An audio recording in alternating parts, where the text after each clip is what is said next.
जय श्री कृष्णा, राधे राधे। स्वागत है आप सभी का भक्ति सागर चैनल में। आज हम गोगा नम्मी की कथा का श्रवण करेंगे। गोगा जी राजस्थान के लोक देवता है, जिन्हें जहर वीर गोगा राणा के नाम से भी जाना जाता है। राजस्थान के हनुमानगढ़ जिले का एक शहर गोगा मेडी है, जहाँ भादों की पंचमी और नवमी को गोगा जी देवता का मेला लगता है। इन्हें हिंदू और मुसलमान दोनों पूजते हैं। गुजरात में रवाड़ी जाति के लोग गोगा जी को गोगा महाराज के नाम से बुलाते हैं। गोगा देव गुरु गोरखनाथ के परम शिष्य थे। उनका जन्म विक्रम संवत 1003 में चूरू जिले के दंदरेवा गांव में हुआ था।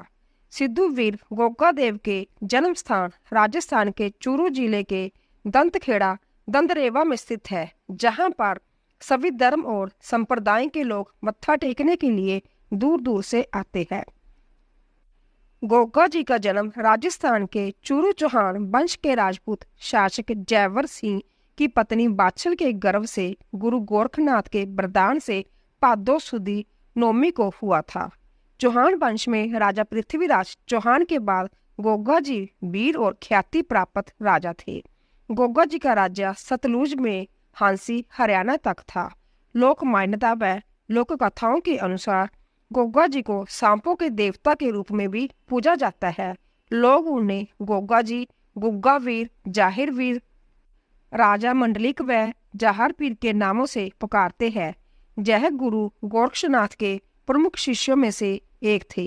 गोगा देव के जन्मभूमि पर आज भी उनके घोड़े का अस्तबल है और सैकड़ों वर्ष बीत गए, लेकिन उनके घोड़े की रकाब अभी भी वहीं पर है।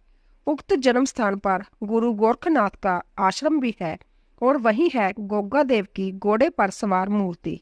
भक्तजन इस स्थान पर कीर्तन करते हुए आते हैं और जन्म स्थान पर बने मंदिर पर मत्था टेक कर मन्नत मांगते हैं। आज भी सर्पदंश से मुक्ति के लिए गोगा जी की पूजा की जाती है। गोगा जी के प्रतीक के रूप में पत्थर या लकड़ी पर सर्प मूर्ति उत्कीर्ण की जाती है। हनुमानगढ़ जिले के नौहर उपखंड में स्थित गोगा जी के पावन धाम गोगा मेडी स्थित गोगा जी की समाधि स्थल जन्म स्थान से लगभग 80 किलोमीटर की दूरी पर स्थित है, जो सांप्रदायिक सद्भाव का अनूठा प्रतीक है। जहां एक हिंदू व एक मुस्लिम पुजारी खड़े रहते हैं।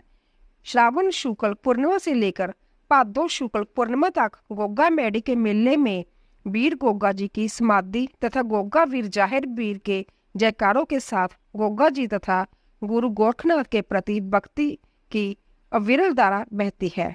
गोरखटीला स्थित गुरु गोरखनाथ के दूल्हे पर शीश नवाकर भक्तजन मनौतियां मांगते हैं। विद्वानों व इतिहासकारों ने उनके जीवन को शौर्य, धर्म, पराक्रम व उच्च जीवन आदर्शों का प्रतीक माना है। गोगा नवमी की कथा। राजस्थान के महापुरुष गोगा जी का जन्म गुरु गोरखनाथ के वरदान से हुआ था। गोगा जी की मां बाछल देवी निसंतान थी। संतान प्राप्ति के लिए सभी जतन करने के बाद भी संतान सुख नहीं मिला। गुरु गोरखनाथ गोगा मेडी के टीले पर तपस्या कर रहे थे। बाछल देवी उनकी शरण में गई तथा गुरु गोरखनाथ ने उन्हें पुत्र प्राप्ति का वरदान दिया और एक गुग्गल नामक फल प्रसाद के रूप में दिया। प्रसाद खाकर बाछल देवी गर्भवती हो गई और तत्परांत गोगा जी का जन्म हुआ। गुग्गल फल के नाम से इनका नाम गोगा जी पड़ा। दूसरे शब्दों में गोगा देव महाराज से संबंधित एक किंवदंती के अनुसार गोगा देव का जन्म नाथ संप्रदाय के जोगी गोरखनाथ के आशीर्वाद से हुआ था। जोगी गोरक्षनाथ ने ही इनकी माता बाछल को प्रसाद रूप में अभिमंत्र गुग्गल दिया था, जिनके प्रभाव से महारानी बाछल से गोगा देव जहावीर का जन्म हुआ। उसी दिन से इस दिन नागों की पूजा भी की जाती है और अपनी संतान की लंबी आयु की कामना करते हैं। इस दिन व्रत करने से सुख समृद्धि की प्राप्ति होती है। गुग्गा नवमी के दिन खीर, चूरमे के लड्डू या गुलगुले का भोग लगाया जाता है। इस दिन घोड़े को चने की दाल खिलाने का भी विधान है। गोगा जी की कहानी और भी एक प्रचलित है। लोक कथा के अनुसार जहांगीर गोगा जी के विवाह के लिए राजा मालप की पुत्री सुरील को पसंद किया गया, परंतु राजा मालप ने अपनी बेटी का विवाह गोगा जी से करने से मना कर दिया। यह बात जानकर गोगा जी को बहुत दुख हुआ। तब गोगा जी ने यह बात अपने गुरु बाबा गोरखनाथ को कह सुनाई। गोगा जी बाबा गोरखनाथ के प्रिय शिष्य थे। उनके दुख के निवारण के लिए गुरु गोरखनाथ ने वासुकी नाग का आह्वान किया और उससे कहा कि वो जाकर राजा मालव की पुत्री सुरील को डस ले। वासुकी ने वैसा ही किया। वासुकी नाग के विष की काट राजा मालव के वैद्य के पास भी नहीं थी, इसीलिए वहां का कोई भी वैद्य उस विष के प्रभाव को काट नहीं सका। अपनी पुत्री के जीवन पर संकट आया देखकर राजा मालव बहुत दुखी हो गए। तब गुरु गोरखनाथ के कहे अनुसार वासुकी नाग एक साधु का वेश लेकर राजा मालव के पास पहुंचे और उनसे कहा कि मैं तुम्हारी पुत्री का उपचार करके उसके प्राणों की रक्षा कर सकता हूँ, परंतु तुम्हें इसके बदले मुझे एक वचन देना होगा। राजा मालव ने उनसे पूछा कि आप मेरी पुत्री के जीवन की रक्षा करने के बदले में क्या चाहते हैं?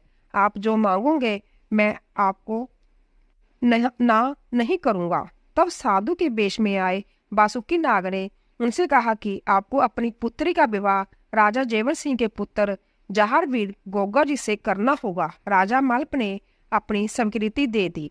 तब साधु वेशधारी वासुकी नाग ने उन्हें गुग्गल मंत्र का जाप करने के लिए कहा।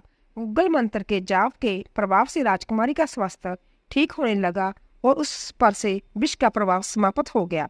तब राजा मालव ने अपनी वचन का पालन करते हुए अपनी पुत्री सुरील का विवाह गोगा जी से कर दिया। तो दोस्तों, आशा करती हूँ कि आपको हमारी कथा अवश्य पसंद आई होगी। प्लीज जाने से पहले चैनल को सब्सक्राइब कीजिए, लाइक कीजिए, ज़्यादा से ज़्यादा शेयर कीजिए। आप सभी का धन्यवाद।